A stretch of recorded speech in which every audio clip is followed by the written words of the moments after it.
इसलिए हम पूरे देश के नौजवानों से अपील करना चाहते हैं कि जो देश की नौजवान मोदी कर रहे थे, आज वही के देश के नौजवान आज मोदी के खिलाफ खड़े हो रहे हैं और मोदी से जवाब लेने के लिए तैयार हैं कि आपने तो वादा किया था और उस वादे पर अगर देश की सरकारी संपत्ति बेच दी जाएगी तो आने वाला दिन में देश नहीं रहेगा। इसलिए देश को बचाना होगा तो मोदी को हटाना होगा।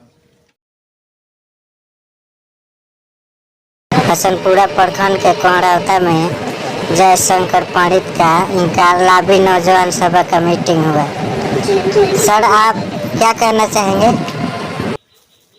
आज आरवाईए का हम लोगों ने हसनपुरा प्रखंड के कोहरावता में बैठक किया है और आप देख रहे हैं कि बैनर पर हम लोगों ने एक नारा दिया है कि नौजवानों के भविष्य के लिए इस संगठन को और मजबूत करना होगा।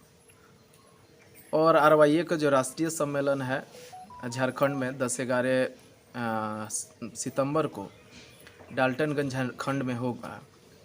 उसी संदर्भ में आज ये बैठक हुआ है कि आज देश की जो हालात है, आप देख रहे हैं कि पूरे देश को मोदी सरकार बेच रही है। देश के तमाम संस्थानों को बेच रही है। रेल को बेची दे, रेल सबसे ज़्यादा नौकरी देने जॉब देने वाला डिपार्टमेंट था, लेकिन सरकार ने उसको भी बेच दिया है।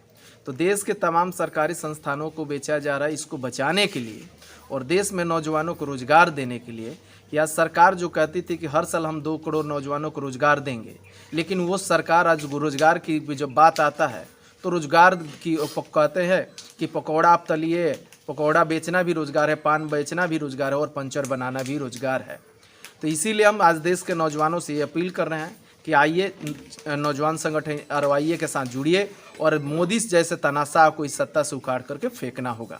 क्योंकि देखा जा रहा है कि आर्मी एक ऐसा जॉब था, अगर कोई नौजवान, कोई गरीब मजदूर का बेटा बीपीएससी की तैयारी नहीं कर सकता था, यूपीएससी की तैयारी नहीं कर सकता, डॉक्टर और इंजीनियर बनने की पैसे के अभाव में सपना नहीं देख सकता था, तो आर्मी एक ऐसी बहाली थी जिसमें शारीरिक दक्षता के बल पर वो नौजवान अपने भविष्य को, अपनी परिवार के भविष्य को बना सकता था। सरकार ने आर्मी को भी 4 साल के महज कर दिया है। इससे देश के नौजवानों में बहुत बड़ा स्तर पर गुस्सा है। हम लोगों ने देखा कि जब अग्निवीर की योजना लाया गया, पूरे बिहार से पूरे देश में नौजवानों ने कहा कि आपने तो वादा किया था कि हर साल हम 2 करोड़ नौजवान का रोजगार देंगे, लेकिन आपने हमारी रोजगार पर चोट किया है, इसलिए आने वाला दिन में आपको सत्ता से बेदखल करेंगे। और बिहार के नौजवानों और बिहार के लोगों के अपील से ही अभी आपने देखा, हाल ही में 2-3 दिन पहले की घटना है कि जो नीतीश और जदयू और भाजपा की गठबंधन बिहार में चल रहा था,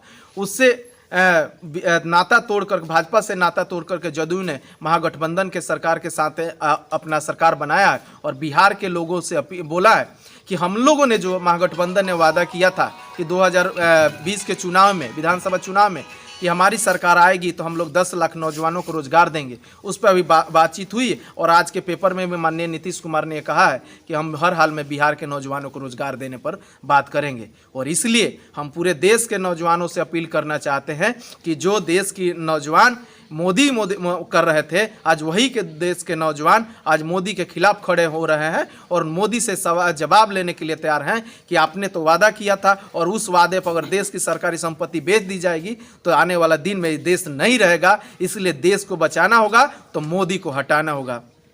जयशंकर पंडित, आरवाईए प्रदेश सह सचिव।